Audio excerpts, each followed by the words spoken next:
What's up? So, this is our very first episode of Let's Get Coffee. Oh, this is the first one? Very first one. Oh, Came up with it last week.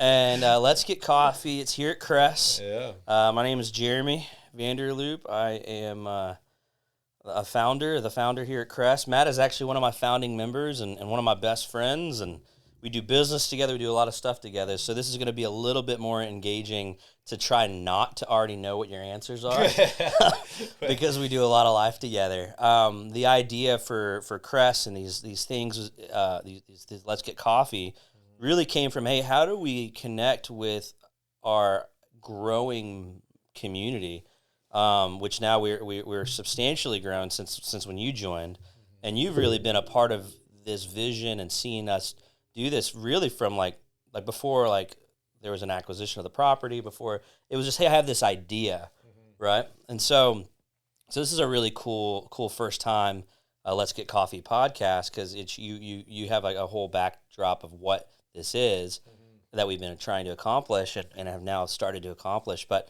so the idea behind this is that for the first next 10 minutes or whatever, we're just going to talk about you, your passions, what you do for work, what you do in life, what got you there, and just like your favorite things about living. And then we'll just kind of dialogue about little things like within the community that you enjoy and whatnot. So, guys, I want to introduce you. My first guest is Matt Tack, the influencer himself. What's up, my people? That we know. He's into all sorts of things that I know of that I think is pretty amazing. He's got a great passion, a great heart. Loves his kids, loves his wife, loves just life in general, all things business and fitness and whatnot. So Matt, tell us what you do in a nutshell. In the next 10, 15 minutes, let's just kind of dialogue and let's talk about you. Man, let's talk about me, the Matt Tack. Well, a little bit about me. I am first and most importantly a follower of Jesus. Stay in the mic. My Savior and my Heavenly Father. That's the most important. I was raised just with an amazing family growing up. So that's in a nutshell. I would say, not in a nutshell because it's very brief, but just got raised by some amazing parents growing up, right? School teachers, and kind of shaped the identity and the overall kind of macro influence of who I am today. But what do? I dabble in a couple different businesses right now, specifically. And right now they're in the health and fitness space, being nutritional based. So we're rolling out a startup there. And then in real estate, that's where I make money right now. And so doing both commercial and residential development. So that's what I'm working on right now. Yeah. Well, let's. I know a little bit about real estate. You know a little bit about real estate. Yeah, a little bit. So let's. We can kind of dialogue on that. Like, what inspired you to get into real estate, and what are your top 3 favorite deals you've ever done in real estate, and why? Yeah, I could touch on those real quick. I mean, everyone has their story, right? And I think that's ultimately how I even started thinking, acting, and like an entrepreneur. So I had a story of I was in the corporate world for 6 years and got out of college and was just felt really unfulfilled and wanted to tap into something else, and then got into a sales gig and was trying to sell something I wasn't really passionate about. And I had to yank myself out of bed in the morning to go to the sales job. I friggin' hated it. It was the worst thing in the world. But I look back on it now as it was the best thing because it actually propelled me to where I am today. So that ultimately got me into this thing called the short-term rental business. And so when I started getting in, I got my first Airbnb. We moved down here from Washington, D.C. to Tampa Bay. We bought a house. Hated Tampa Bay at that time in 2014. Could not stand it. I was like, take me back to D.C. This way of life is not for me. But, the good Lord really I don't know how it actually happened. We just decided to buy real estate. We decided to buy a house. We were staying in an apartment at the time, and even though I wanted to move back to D.C., we just ended up staying at a house. Now, so whose decision was it? Who pressed first, Kelly or you? You know what? It was definitely, if it was up to me, we would have moved back to Washington, D.C., almost, and that's just like a life lesson, man. Step into that level of resistance. So I give that all to my wife, because she's just like, I had a crummy attitude. I had a real crummy attitude. Like I wanted to leave. I was like, I'm not about it. And then we ended up buying a house in Seminole Heights. It changed my life. And that there was a little, what I now know is an ADU, which is an accessory dwelling unit, which is, some people call mother-in-law suite. And that's really what propelled me into real estate. So I got this kind of Buying creative that first house. Creative juice, and then started looking at other opportunities, and then had managed about 5 or 6 Airbnbs, and then had 6 of my own at one time. Awesome. And So you had a total of what, 12? Is that what that is? 12 total, yeah. Wow, man. Yeah. So let's kind of a lot of people love the Airbnb, right? A lot of people kind of they really get inspired, I think, by Airbnb. Let's talk about that. What was your highs and lows of running 12 Airbnbs? That's your great entry point. So it's like you got to respect that entry point. Obviously, I know you're not really doing that now, but the audience doesn't. So what inspired and what was your greatest joy? That also, what was your greatest just you ended up just not like disdained it, if that's even a word, Yeah. for it. No, I get what you're going. For me, it was another story that lined up, and I got to walk through the story. So 12, you can imagine you got to get a lot of cleaners, right? Cleaners are everything in an Airbnb world. It's hoteling, right? So the one thing that I recommend to people, it's a great entry point, phenomenal entry point, because you can rent out your room, right? So literally, my wife and I rented out our room when we got here. We had no kids, and we had an extra room, and I'm like, babe, we could probably make like $500 to $1,000 extra a month if we just rent out this room. And sure enough, I threw it on there. This guy, a couple doctors, literally a couple resident doctors, came in, booked it for $1,000 a month.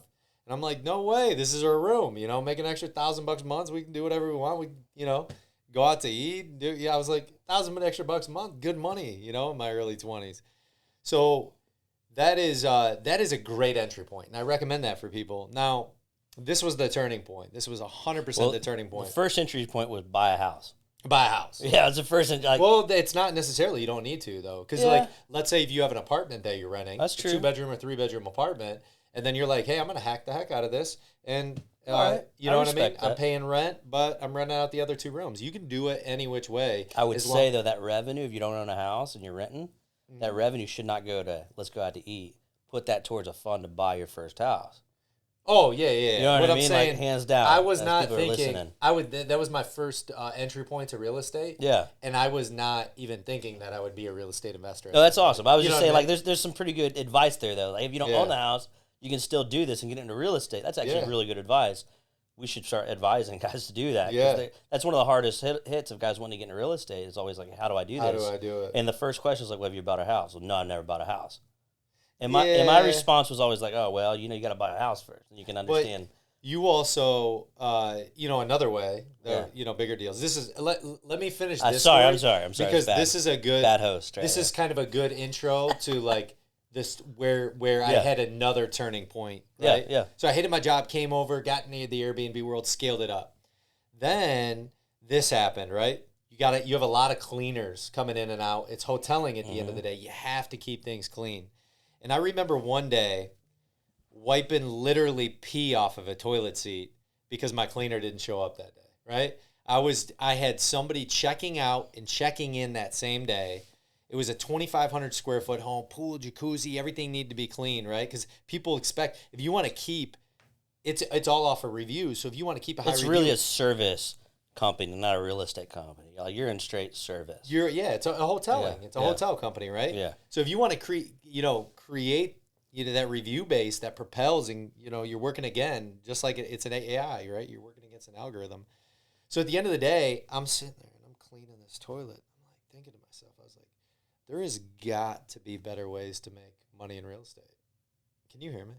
You did. Oh, you did am I going now? There's got to be better ways to make money in real estate. There just has to be better ways, right? And so I'm thinking of this as literally I'm wiping pee off of the toilet seat. I remember this hair off of the hair into the shower. You're like, this is gross, man. This is why I hire cleaners to do this, right? Cleaners don't show up sometimes. That's the reality, and it gets to be hard work. And you go in there, you got to do it yourself because you got to make that change. So it's being willing to hustle. So I'm thinking in my head, man, there's got to be better ways. And I just made one phone call. I made one phone call kind of out of another act of like desperation. I'm like, hey, man, I'm doing this Airbnb thing. Called up this guy in Michigan, actually. And I'm like, I'm doing this Airbnb thing, but, what? Are there other ways to like make money in real estate? And he's doing this thing called wholesaling. He's like, I was like, man, I've been following this guy. He does multifamily, and then I don't know. I'm just asking, right? And that was like a pivotal moment because there was an ask, right? I had to ask a question, like, no, like for somebody to be like, I was making decent money. I was making well over 100K in the Airbnb space, but when I'm sitting there having to clean like a toilet, I'm like, dude, this is not sustainable for a long period of time, right? It just wasn't enjoyable. And it wasn't enjoyable. Like I respect, yes, you could scale them. You can It's still just hard to scale them, yeah. but the reality is I was living off the review, and the chunks were like based off of the review, and the residual, it wasn't a residual. It was very interactive, very transactional. I had to give something to get something, but a lot of times that wasn't referral based. It was just how we were waiting for the next transaction to come through, right? Where then this is one of the key things, the key components that happened that eventually led us together. But like then I saw a game, I got education, right? I actually flew up to Cleveland and got educated on multifamily syndications, debt structure, how you put things together. And then I'm like, blew my mind. I'm like, now this is the way to make money in real estate, right? And then you have options, right? You can do the transactional stuff, but you can still do bigger deals at the same time. And that was a turning point of like, hey, I'm going to invest in my education. I'm going to go full force in all this. And that's what I did, honestly, over the next 6 months. I just like invested in education. I think I ended up spending almost $50,000 or $60,000 that year in just education. I think I remember that. All over that the was country. right when we met, right? Or right before. It was a year before we had met. Yeah. You were just wrapping up doing it, and you were just starting. Yeah. Yeah.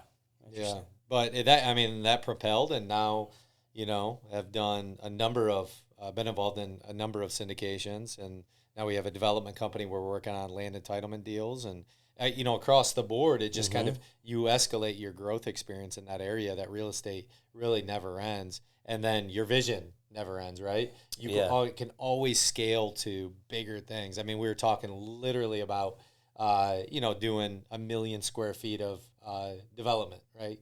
That's where our minds are going now because of what we know we can handle. Yeah, exactly. I mean, exactly. You start. It's a number's a number, right? A square foot's a square foot. Right.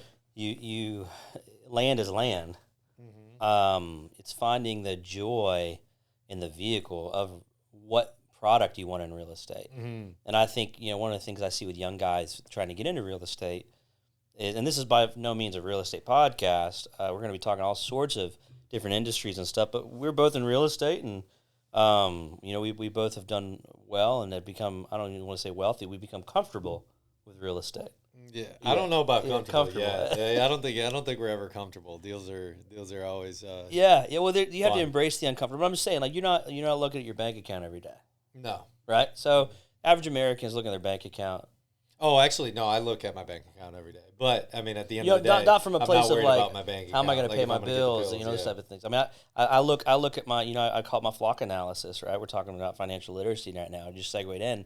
But like today, I just finished, like right before this, I finished our weekly financial KPIs of understanding our liquidity, our debt position, our asset allocation, the personal net worth, what's coming, what's going, what's the burn rate, just making sure the books are in order.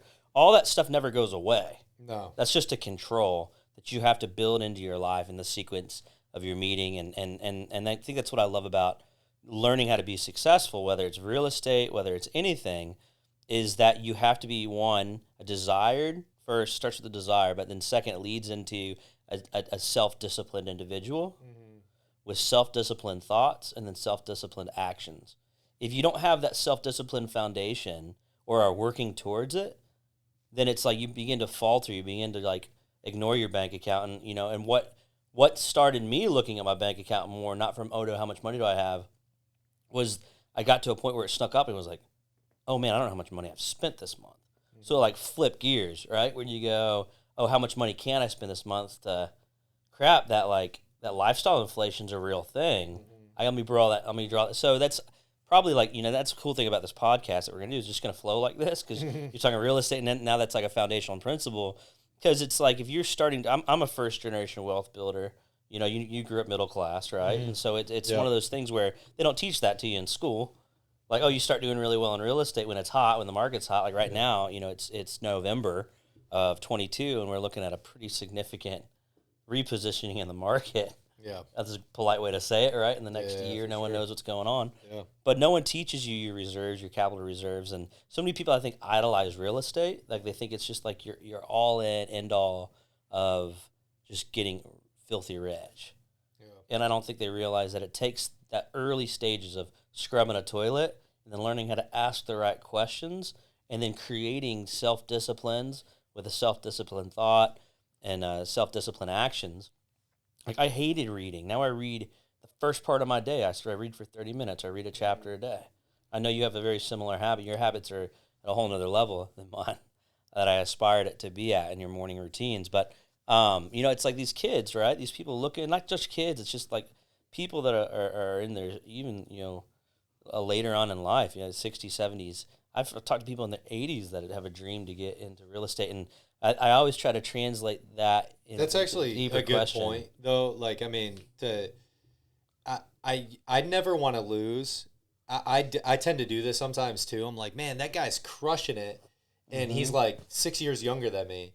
But like, oh, dude, all day. I compare, all day. We talk a lot about this. The comparison is the thief of joy, and I know we're going off track here a little bit, but coming back home, talking about like an 80-year-old guy, even if I was 80, I want that level of curiosity. Yeah. That, now's a good time. Of course. Now's a great time. Even if I didn't have money, right? I want that level of curiosity of like, oh yeah, better days are ahead. Like, oh, this is something new to learn or get into. Yeah. I think that's one of the things that the reason why I keep the discipline of reading within my diet every day is because I just want to learn a little bit more. I've been working on, a language barrier, just getting into the Spanish language, just working on it 15 minutes every day. That has been something that I've like really struggled with. That's comfortable. That's uncomfortable for me every day. And also another thing is something that I do. I don't know if it's healthy or not. I actually would like to get a little bit of feedback on it. But so I just have had, I wouldn't say I have anywhere near the success that I want to have. But one thing I'll do is I'll hop in the shower and it'll be really cold, right? Yeah. And so I'll put my neck underneath the shower. As soon as I get in, I'll be like, I'll have to breathe. I'll be like, just breathe really hard because it's cold, right? And then like I'll stand under it for a couple minutes and I'll get it warm and I'll bathe. And then right before I get out, I turn it cold again. And I want it to be a conscious reminder that, hey, this could all be over with tomorrow. And I do that as like almost like creating this fear mechanism within me of like, hey, don't get comfortable. Like you're already you're uncomfortable heading into the cold water. You're gonna go into a season of warmth, but it's gonna get cold again. I would say that the semantical approach to this would be: don't get cocky, don't get arrogant, don't get prideful. Right? You get prideful. Every time you get prideful, man, you fall. Right? I'm too big. This isn't going to happen. Oh, I'm in an insulated market. I'm a golden boy. I can touch this. I can do that. Yada, yada, yada. Everything I do. And then it's like, no, man, wealth doesn't endure for all generations, right? Yeah. It's if you're paying attention to your small movements and your big movements, your small movements turn into big movements. But if you're not taking that daily pulse of your life, financially, relationally, spiritually, physically, if you're not taking that thing, then you don't really know progress. And we just learned at this conference that there was an amazing fighter pilot, female, and she talked about 1 degree off within a mile or within 60 minutes. If you're 1 degree off your course, within an hour, you're 60 miles off your target. And it takes more money. It's more expensive to drive and to get back on target. And when you're in a war zone, that was what she was talking about, 60 miles off your target when you got guys that are like needing your air support, that's life or death. And that's business, that's life. And so that's why those daily metrics are so important of following hey, how am I doing? That's, and so I think what you're talking about is keeping yourself humble, the reality of the situation. Hey, I could get a letter that changes everything, or that puts me in a crisis. That's like, oh man, I can't believe this is happening, or whatever it might be. So kind of segueing in though, that's how you got into real estate. Tell us a little bit what you're doing now. Obviously, we continually talk about real estate. Let's talk about Nutritious, your new company, new startup. Let's kind of like dialogue with that. Yeah. I mean, how nutritious even came about though is just like it came from my daily habits, right? Yeah, yeah. It's like my daily habits. How to make this easier? This is like how do I optimize every day? Like one of the main things in my life is that I want to reduce all the fluff that I absolutely don't need, right? And there's a lot of stuff. There's just so many things that we keep ourselves accountable for, but how can I incrementally just maximize and grow every day? So like my morning habits, I'll wake up, I pray, I stretch, I go into some devotional reading, I go into reading, and then I work on Spanish.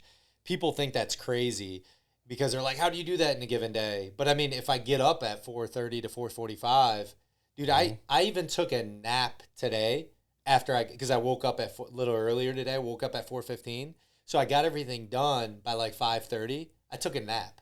I took a nap when people like still are in bed. Like I'm taking my short nap. So that's why I want to maximize my mornings. Now I have gone through some adjustments because the reality is I try to keep my body in peak shape too. So like that's one of the big things, and that's hence why Nutritious has come about. Well, I'm working on it. I'm actually in way better shape today now because of you. Yeah. So I appreciate that. Just the level of consistency now has compounded that, right? So I have, 3 days a week, I am like intensely working out, extremely difficult sessions. But then how do I optimize the rest of the days? And that's where Nutritious came in play, is that how can I reduce my caloric intake as I increase in age? So like being 37 years old now, a couple years ago, I was like, you were the first person that I told about this idea, actually. I was like, dude, I'm thinking about this like pouch brand. I've been eating the girls' pouches for like 2 years now, since my daughter was like 1.5, my oldest daughter's now 6. And I was taking their pouches like crazy. And I'm like, this, that was a way to reduce my caloric intake so that I could just optimize and feel good throughout the day as an entrepreneur, and not feel like I was overeating. And now, we've developed, and really just being nerdy with the mind, developed it into basically 3 pouches that were stabilizing. Didn't realize how much effort a startup would actually take. Startups are brutal. Are brutal. Because you don't know what you're doing, and you're like, the only way to figure this out is to figure it out. And sometimes it's very expensive, if you're lucky, just on your time. But most of the time, it's very expensive on your money, very expensive on your energy. Absolutely. And because you oh, crap, I'm going in the completely wrong direction. Yeah. Dang it. Or, oh, that was a bad idea. That wasn't scalable. I heard you say this morning to somebody, right? You're like, yeah, I had to go back because I picked the wrong team member. Yeah. Right? You're like, oh, those are things you learn, but you try to learn them. That's why you grow slow. That's why you do pre-launches and all that stuff. So you're in a pre-launch phase, though, for Nutritious. Yeah, man. I mean, we hired on this firm out of Texas, which has been really, they've been cool. So we literally probably about an hour ago just got done with some pitches that we're doing to some investors. But yeah, the idea was to kind of stabilize the brand in terms of just getting it out to an audience, which we've kind of pushed that and showed people, hey, I'm eating kids' pouches all the time. We've developed prototypes. And now we're just at the point of going into production, but doing initial stage pre-launch. So you can make orders. You can be early adopters if you want. So we're looking to get 100 early adopters. We have 80 right now. That's awesome. So we're looking to get about 20 more early adopters in place that would allow us to flesh out the brand. Real quick, like while we're on this topic, what's the website for Nutritious when someone wants to kind of check it out? Right? Because they can be listening to it day one when it releases, or it could be years from now. Yeah. So let's just make sure we got the website in there. So what is it? Yeah, you can number one, follow me at official Matt Attack. That's MATT Attack. And then or ATTACK? ATTACK. Right. Yeah. Matt Attack. And then we are on it's nootup.com, so NOOTUP.com. And then we're also at Newt _up on Instagram. All right. So we got all that. Man, that's exciting. It's really exciting, and I've tried those pouches. They are very quick. They're quick. They're very quick. They're optimized. They don't let you overeat. They don't. You can't overeat those. No. You have to stomach them. Just kidding. They're healthy. They're healthy. If your palate is not on a healthy palate, you will for sure lose weight because you just won't eat. You'll feel good. Now the whole idea and what people came up in our hold on. So my brother is not the healthiest individual. He loved the pouch. He thought it was awesome. He goes, "This is amazing," and I was like, "Man," and I was messing with you, and then Daniel tried. I was like, "Holy crap, Brad's onto something. My brother will eat this." He's like, "I'd eat these all day," and he is not what you would call an avatar, but he is absolutely. Hey, I liked it. I thought it was good. I thought it was good flavor. I thought it was this. And that was like, that's awesome. No way. Yeah. When we were doing the hurricane thing, he said that. You were in the car with. I guess you didn't hear that, but he liked it. He was like, we were in front of your house. You gave us some. Yeah. And that's when that first time I tried, and I being a dumb friend, I figured a way to pick on you, and instead of support you with it. No, it's like, this is gross, dude. I don't know how you're gonna do this. And my brother is definitely, I'm more healthy than my brother. He's like, "Yeah, what are you talking about? This stuff's awesome." And it was pretty funny. The thing is about the way we're looking at it as, and so a lot of people have come back, and it's really educating the audience on this, but it's micro mealing. We're coining that term, #micro mealing, and we don't want it to be something where you're meal replacing anything. I mean, eat your normal meals, breakfast, lunch, and dinner. They just might be a smaller in size now because you're supplementing those in between hours. Yeah. And so, like, when you go to bed at night, I am the type of person that just wants something sweet on my tongue, and I don't necessarily want to eat a cookie or a bag of chips or something like that. So if I can get something in my palate, the one wild thing about, and you know me, I just love, like, kind of the science of it all. Food, and right after that initial introduction of that dopamine, it goes away, right? The second less is less appetizing. The third is less, even more after that. Unless it's an Oreo. An Oreo's pretty darn good. Oreos are. There's a lot of studies about Oreos that they should be illegal. We'll just say that. So anyways, Nutritious is it's a startup. It's fun. It's we allowed to swear on this. If you want to, we might edit it out, but you can go ahead. Oh, we kind of lost the effect now. Now you're just gonna look crude. It's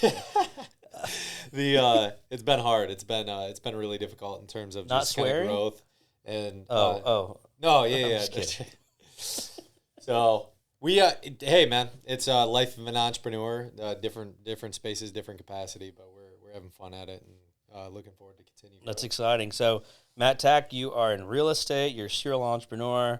Now you're doing larger deals. You have. I don't like being called a serial entrepreneur. You're a serial entrepreneur. I like being. You're an entrepreneur. I'm committed. I like being linear in space. Yeah, it's completely fine. Yeah, I'm gonna call you serial entrepreneur. That's what it is. Yeah. You can not like it, but that's what I'm gonna call you. I'm not. I try not to three companies. Three companies, but they're they're integrated. Majority of them are in real estate. Yeah, The one thing of why I think that this one might have a vertical lane a little bit, it's in the CPG world, which they consider, call that a consumer-based product.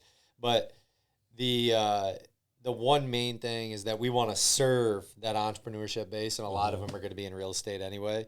So that's the audience that we're going to attack in Nutritious. But, I don't want to feel, I don't know, maybe it's a little judgmental. I just don't want to feel like these guys going all over the place. Hey, I do crypto. And that's not what I'm talking about. No way. I did, I had that kind of avenue where I wanted to jump in this, jump in that. And I'm like, you know what? That's a serial entrepreneur where they just want to take everything and kind of make it their own. And I really don't want that to be the look of that. I want the main thing to be the main thing. And that's how do you make money? I think real estate's a great vehicle in that capacity. Yeah. And then how do you build leaders? And that's ultimately how we're even building this company. We're going to be rolling on a COO. We can even talk about this a little bit more because you're phenomenal at this. But we want to roll in a COO. But then eventually we want to roll in a CEO. Yeah, you want to replace yourself when you're a founder. We don't, we ideally, how we build and infrastructure our businesses is a model where we can then facilitate and then have it, somebody else create it as their vision. Yeah. Yeah. I mean, it's all that. There's so much we can talk about. We only got another like 10, 15 minutes on this. So I'm really proud of you. It's one of the first things. And you just keep working. And, serial entrepreneurship is something that's funny because it does, if from that perspective, I would absolutely not want to be called a serial entrepreneur. From the outside looking in, people think these guys that are running these great opportunities and all these great companies are doing all these multiple things, and that's just not the case. They have found ways to vertically integrate their systems and their whys into multiple vehicles, but they're all vertically. And once they get enough capital, their cash then begins to buy human capital and CEOs and people to run their companies. But there's no way one person can plant, like I was talking about the other day, 5 or 10 trees. You have to have one tree, and then as your tree gets bigger, then you can have little branches, but they all come and tie back into the one ecosystem of your foundation or your root systems, and which is your systems and your purpose. And so every company, every individual needs to have, in my opinion, if you want to be successful, not just rich, but successful, you need to have a purpose-driven company first and foremost. But also and how do you get a purpose-driven company? You have a purpose-driven life, right? Where it's deeper and greater than just making a bunch of money and living in a scarcity place. Yeah. Right. Yeah, I don't know how many at the top unless you're sharing it with other people. Yeah, right? but I don't know how many guys have made a boatload of money, but they're still living in a scarcity position, right? They're in this place of like their goal was to make a boatload of money, and that was their purpose, and they have achieved it. And now they don't realize that that was a really short-run purpose, right? That was birthed out of poverty, birthed out of scarcity, birthed out of ego, birthed out of so many different things. And money's cool. It's great. I'm today or tomorrow, I'm taking my daughter on our annual daddy-daughter trip. Yeah, it's amazing. Right? I told her I was going to, we might have to drive because of tropical storm, and she is like, no, I don't want to do that because it takes too long. I want to fly. Don't do that. And you go, well, the flight might get canceled tomorrow. I don't know. But yeah, no, I one point on that too, and I think that it's pretty critical. Was the coffee good? Yeah, the coffee was really good. Yeah, coffee's always good. Decaf too. It's phenomenal. Let's get some coffee. The one point, there's a point in this that if you're a very insecure, scared, and mean poor person, you're going to be a very scared, insecure, mean, rich person, right? Yep. And so at the end of the day, it's creating that dynamic. I mean, are you able to live within abundance in a poverty state? And are you able to live within abundance? And that's not just monetarily. That's like actively seeking a level of abundance in the way you father, in the way in the way you're a husband, in the way you serve your bigger purpose. Well, one thing to like wrap with that with you is like I always tell people, younger entrepreneurs, people that are just curious about what it takes to really work, and that's what it takes is diligence, not hustling. Diligence, very focused, driven work, purposeful, driven work, and to be successful. The byproduct is sometimes you have cash, sometimes you don't. Yeah. Right? Cash flow issues are real things. Yeah. No matter how big you are. Payroll is a real thing, whether you're doing $1 billion a year or $100,000 a year. It's still absolutely one of the greatest stressors of a business owner and entrepreneur is how am I going to pay my people? How am I going to support my people? But money, specifically money, is just a magnifying glass. It will magnify who you are with it, is who you were without it. If you were generous and kind and giving, that's who you are with it. If you are stingy and rude and weird and into like really crazy weird stuff or insecure, that's who you are with it. Yeah. And that's who you are without it. And so that's a really fascinating, because we're kind of segueing into, my heart, and the reason why we even started this crazy journey here at CRES is to develop a space for all your healths, your entrepreneurial, creative leaders that just need this prioritized position in life, not just making a boatload of money. How do you stay married to the same person? How do you have, a presence in your children's life, right? How's your physical health? How's your emotional health? How's your spiritual health? And obviously, how's your financial health? That's important. Yeah. The finances and money is the blood of an organism, Yeah. right? Just like my heart and my brain, it needs blood to pump oxygen and life to think. If I don't have cash, doesn't matter what, I'm dying, right? Your main purpose as an entrepreneur, and when you have employees, to preserve cash. Preserve cash, yeah. You gotta have cash to operate. Yeah, like, they're counting on it. They're counting on it. But so CRES is this beautiful, in my mind, this beautiful idea and thought that everything that we do, whether it's at a real estate firm and developing and building a home for somebody rather than just a house to make money, or that extra 3%, 5% that some of these guys don't do, that my team does and our company does, is just a high quality product because it's a conviction of this someone's home. And so we've defined what we do is we actually help produce and provide quality community. So that's what our real estate does. That's what me and you do through Loop Tech Capital Group, is we are not just slapping together, this is going to produce the highest volume of cash. It's no, what is that really going to do to the neighborhood? What's it gonna, and so kind of segueing with CRES, CRES is all about that same thing, producing quality community, quality connections, quality coffee, quality collaboration. It's all about quality community. And one of the promises, or the three promises that I have as a founder and as a startup, is that we promise that at CRES, you thrive, you connect, and you'll dream. That's our promise, right? And so you have this so we want this to be a quality space of community and connections, but you're going to thrive, you're connecting your dream. We want you to have clarity and focus, but we also want to rig your life. And that's something we'll talk about. I don't know if you've heard me say that yet. It's a new thing that we came up with to talk about the CRES array. It's a little rig your life. So why did you join CRES? And don't just say because you're my friend, but genuinely, why did you join CRES? You can say, well, I just wanted to support you. I didn't really get it at the time. But so just a couple of words. Why are you a member? You're a founding member. You're one of the first people I asked, and you bought into this. So why did you join CRES? Yeah, I mean, I was your friend. I wanted to support you. You could literally say that. And that's all right. I mean, at the end of the day, like, you're a dreamer. I'm a dreamer. There's you vision cast as an entrepreneur. You think there's always, I'm a big believer in there's always better days ahead, right? And you want to surround yourself with those level of people. And I mean, before you even bought this place, I think that we spent a full year together, if not even more. We did. I think probably almost every single day dreaming, right? Hey, whether we're on the phone or we're in person, we're dreaming, right? Vision casting. What are we going to do? We went and looked at an old building, too, that has been torn down and built into houses now here in Tampa. I don't even remember this. It inspired us, like, we need to get underneath one roof. I remember that conversation? Yeah. No, I do, very clearly. Which kind of sparked my heart to find a space for just me and a couple friends to get under one roof. Yeah.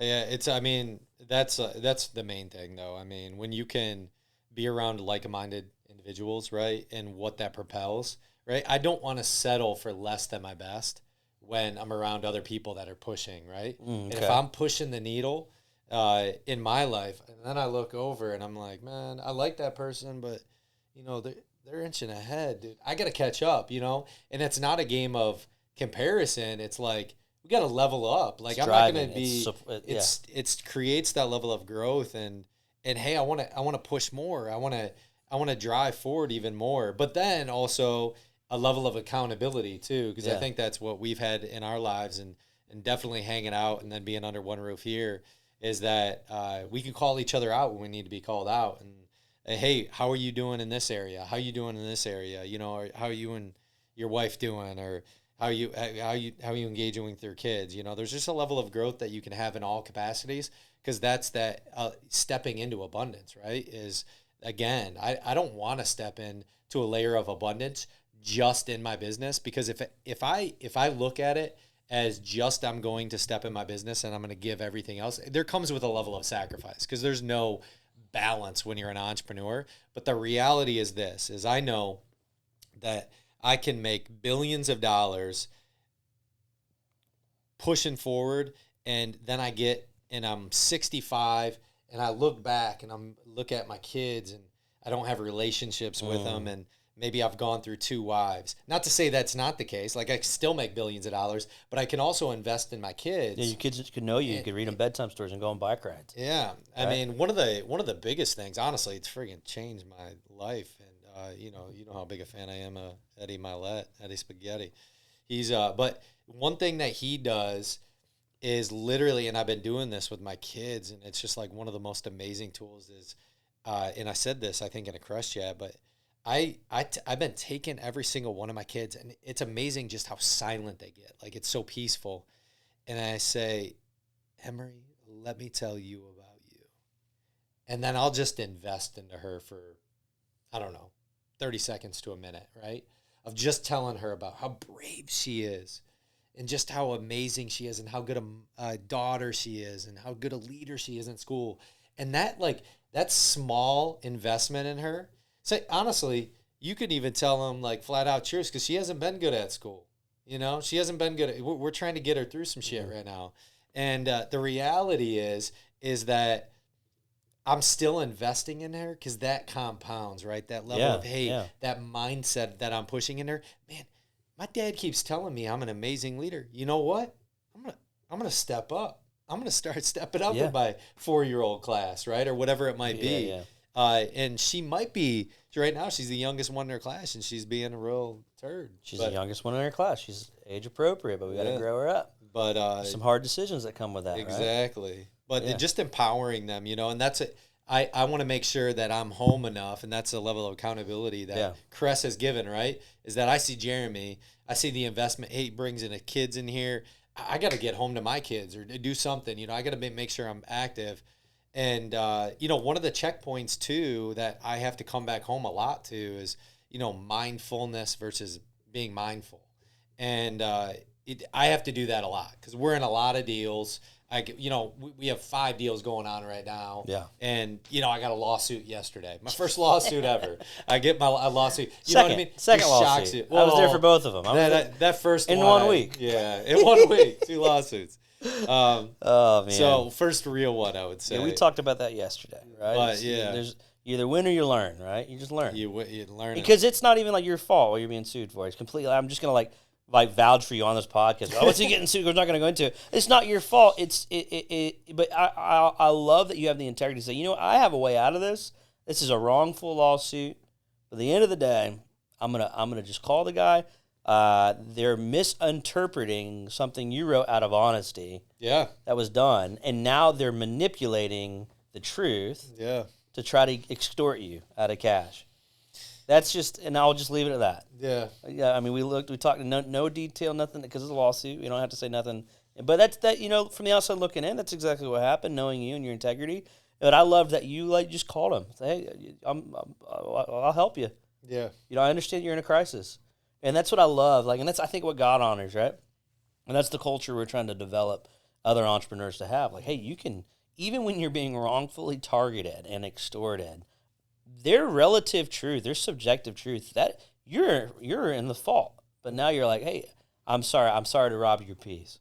Right? We've talked about that's good. And you're putting yourself, hey, this is a hard situation for them.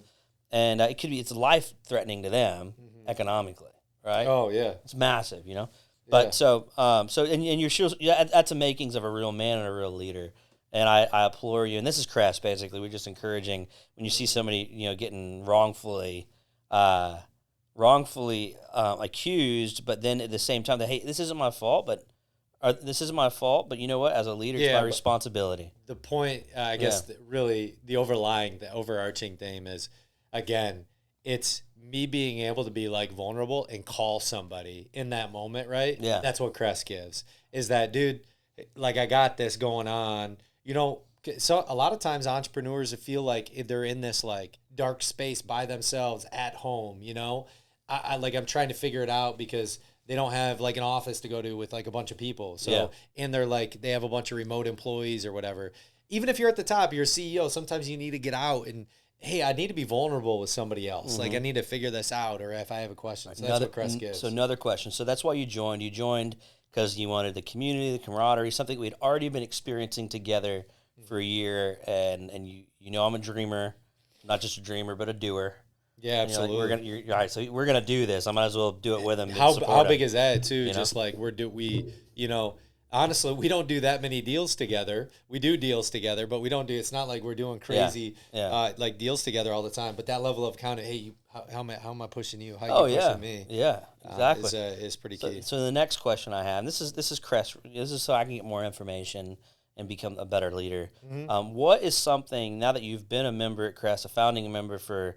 I mean, we're coming up on a year of getting the founding members put together, the 10 founders. What is something you've actually gotten out of CRES that you weren't anticipating and you weren't expecting? You're like, man, that was out of left field. That I didn't sign up for that, but man, I'm really glad I have that now. Oh man, yeah, that's why you should give me these questions. No, I want it off the cuff because want you it can off the say cuff? nothing. I'm like, oh, I'm really failing at that.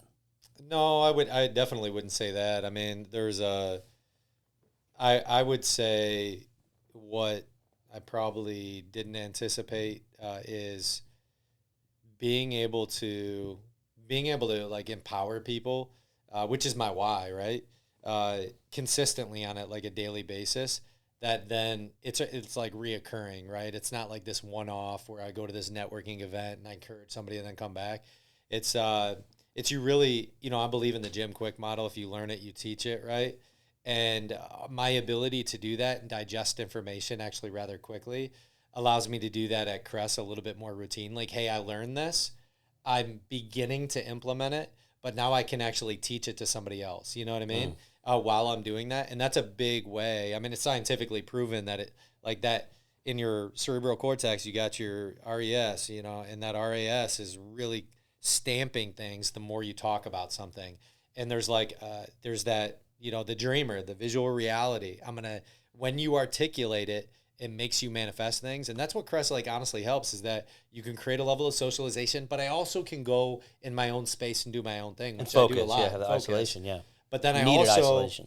can come and take my breaks and talk to people about, hey, I'm learning this. What do you think about it? And get dialogue and then actually, and then train people on this. So empowering some young professionals that are even starting up in their own brand and their own influence. So the reality is we all have influence, and that's what CRES gives, a little bit more influence and expanding influence. But I would say that's one awesome. really, really good way of kind of explaining it, because as an entrepreneur before, it's not like we were going into offices. We were working from home a lot. We were working in our office. We're doing all these various things, but it is creating that level of community that maybe I didn't even see early on. That's awesome when you think about it. Yeah. We're able to share what we lived for years now. You're able to randomly throughout any day, as you're like getting that recharge, you're like, oh man, I'm really just completely drained from hyper focusing. I'm hyper diligence and grinding on a task, that you can go and be refueled while encouraging a younger entrepreneur or somebody else that you would have never met before. Yeah. At all. Like we don't never. Absolutely. There's people here that are in our members that I would have never met in a million years if we hadn't done this. Yeah. And it's like in that same encouragement. That's awesome. I'm glad. So that's something you weren't expecting. That you really love about being a member at CRES. So the last and final thing, we're gonna kind of wrap it in. We're finishing up our coffee. Yep. We have finished up our coffee. Do you like the Let's Get Coffee podcast? Yeah. You're the very first one. The inaugural. Yeah, the inaugural. I like it. Yeah. So here's this. This is strictly for me again. What can we do better as a staff, as a team, as a family here at CRES, as leaders? What are we failing at?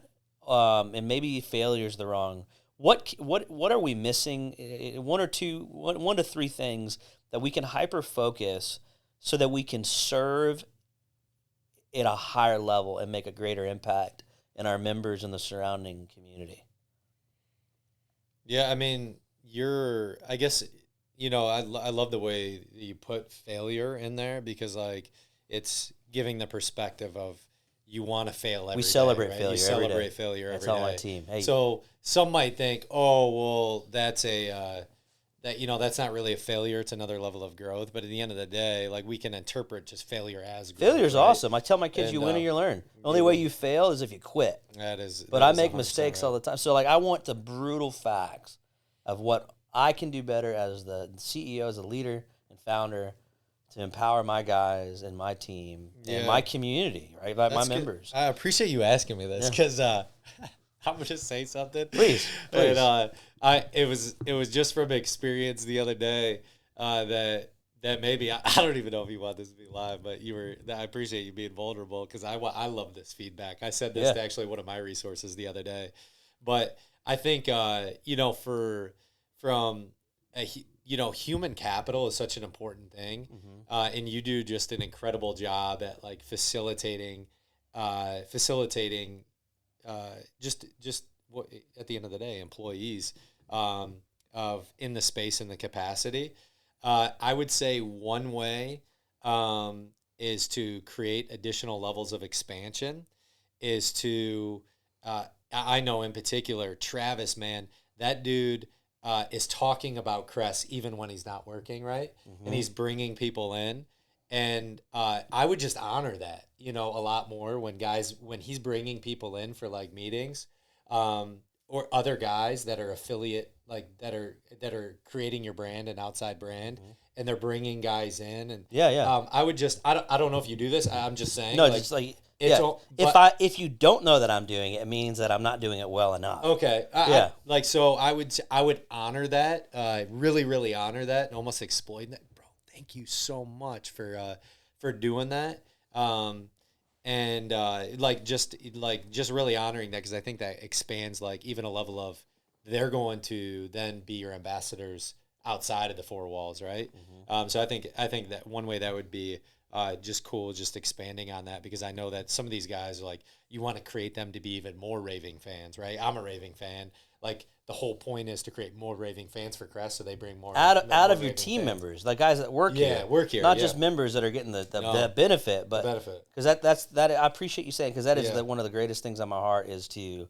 We're a family here. I'm having them all do these dream lines. It's a personal thing. And some of them are nervous because they know me enough to be like, yo, I don't align in your dreams. We're going to start segueing it out. Oh, crap. No, I don't want to lose my job. And like, no one like, but it's like that whole thing where like, no, I love you enough that this isn't going to be quick, but we can realign and readjust your dreams of who you are. I love that. Because the last thing I want to do as a friend and as a leader is to somehow exploit you and your giftings into something that is just going to end out miserable and dead end because I didn't help you achieve a dream, even if it's to my detriment immediately. Well, leaders create leaders, right? So it's I mean, you're not like the whole point is I think that we even talked about this in the CRES chat, which that is another thing. I think that those are phenomenal things. I think you just, it's almost like that area of double down. We need to get better. Those are some double down kind of things because I think those can create a lot of influence and it honestly might require some ad spend and various things. But anyways, that is like you never want, I hit the mic. Who is Yoda's protege? Like Luke Skywalker or whatever. Yeah. He didn't want like Darth Vader. Which one? Yeah, because they're both of them. Yeah, right. Yeah, they went in one direction or another, but at the same time, you want to produce and elevate and empower as much as possible. Like I don't want my team members. The whole point is like I don't want my team members. And dude, I got called out the other day. So here's me being vulnerable. Like I have one-on-ones with my team members on a monthly basis, the first week of the month, and I had to call up one of them. Because we've been going, honestly, through a stressful season, right? So dude. You know, you don't know where the recession... You are in a pivot season, plateauing pivot season, and you're changing gears. And our friend Jason Medley, love Jason. Love that dude. Absolutely, I'm so glad my daughter's friends with his daughter, and we go to the same school. Because he empowered me. He owns, he started and owns, what is it, Collective Genius. Collective Genius. Awesome dude. Medley is one of the dopest dudes I know. And we were talking the other day, and he was like, yeah, you're changing gears, and I'll encourage you with that, right? Because I was telling him what I was doing. I was like, man, I'm shutting down my residential division. This is probably, and we're gearing up our commercial division, all these things. And he goes, what I tell my guys is that, have you ever ridden a mountain bike? We go biking all the time, like with our kids, bike riding. and you switch gears, you don't know if it's going to catch because it's not caught at that time, and so it actually slows you down. But you're switching gears to go faster, and it sounds awful. He said, and when you're shifting gears and changing gears, it sounds like, especially if you're mid momentum. If you ever tried changing gears in mid pedal, oh, dude, it bumps, it hits, it's hard. You don't, and it sometimes doesn't catch until like. That's a great analogy. And that was Jason's, not mine. Yeah, I think that's why Collective Genius is what it is. I'm not gonna take it. I come up with my own stuff. Enough. That's Jason. I'll give it where it's due. But I love that it encouraged me so much because that's what he talks about in their masterminds and his guys and his members there. It's like you're just changing gears, and sometimes it gets really scary, and you hear this loud pop, and all of a sudden, but then you're in a new gear. Now you're driving. Yeah. But if you stayed in that low gear, you slow way down. Yeah. Right. You don't, and sometimes to change gears, you have to hit more resistance, and so I just thought it was a really good analogy that Jason was sharing with me a couple of weeks ago. That just because he has a lot of wholesalers and guys like Traction, your business is wholesaling, and those guys are getting wrecked right now. And well, I mean, that's also the changing years. You and I now, being in the education is like where we want to go going forward, and really to facilitate commercial. So that's also another thing. We'll save it for another time. We'll do another podcast. Yeah. Empowering through that level of education and commercial real estate. So that's what we're transitioning Traction to. Yep. Is an educational company that allows us to elevate other individuals. Yeah. That we can help them whether we're going to start doing courses, and people are going to be able to maybe even like a real estate mastermind and facilitating here and abroad, conferences, all that stuff. So yeah, definitely getting into that education space because there's a lot of dudes in that space that don't know what the crap they're doing. They're not operators. They're not operators, man. The next thing I get pitched on a course to learn how to teach a course, I'm going to slap the guy.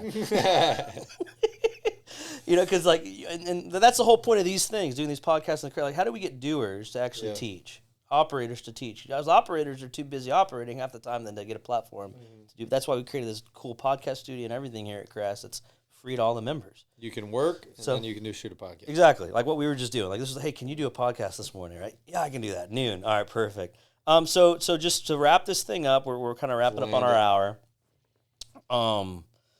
Anything else? It was like those were really good nuggets for me to kind of digest and learn. But anything else, practical nuts and bolts that we can do just to make the experience at the highest level possible for those that we're serving, for our members here. I would say those two things, man. I think doubling down on what's working and what's really good, and getting that level of engagement in there. I had a blast talking about mental health and awareness. I think more people would have come if there was just more exposure, and that comes with a level of growth too, and just getting that out there a little bit more. So who's behind the camera. So I think that's good, and then just you're creating more raving fans because you're getting a lot of raving fans. There's a lot of influence coming out of this, and that's really where I see creating. And I have a great team, don't I? Great, dude. These guys are like rock stars. They're the best of the best. Yeah. And so I'll take that to heart, man. Learning how to honor them more, honor them with the way that they perceive honor, and sometimes it's not right. And I think I'll take that away as a leader. And so we'll double down. The CRES chats are awesome. We hired Ryan. Ryan is started his company, company at Simar. Is that how you say it? How do you say it? Simar. He likes French, all things French. We'll just leave it at that. He's single. No, he's not. He's dating someone now. Sorry. So we hired Simar as our in-house branding strategy specialist. He's starting to do more videos.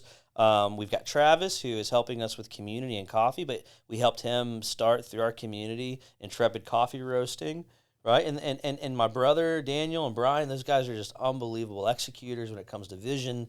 Daniel programming the buildings and building out new auditorium. I mean, just huge stuff. And so I do have to take away from that how I can find ways to do that better as a leader to support them. So I appreciate that, man. You're the man. Yeah, thank you guys. This was our very first. What'd you call it? I like what you called it. The inaugural podcast. That's that college education right there, man. That right there. I would never thought it should have a pilot, a prototype, throwaway episode. I don't know. Throwaway episode. Just kidding. But thanks for joining in on Let's Get Coffee. we're gonna do this every week, and just really appreciate you, Matt. Love you, bro. Very proud of you, bro. and Proud of you, man. and excited to see what's gonna come on. That's a wrap, guys. Enjoy. Check us out online, and keep tuning in. Follow us on all our socials at CRES Community.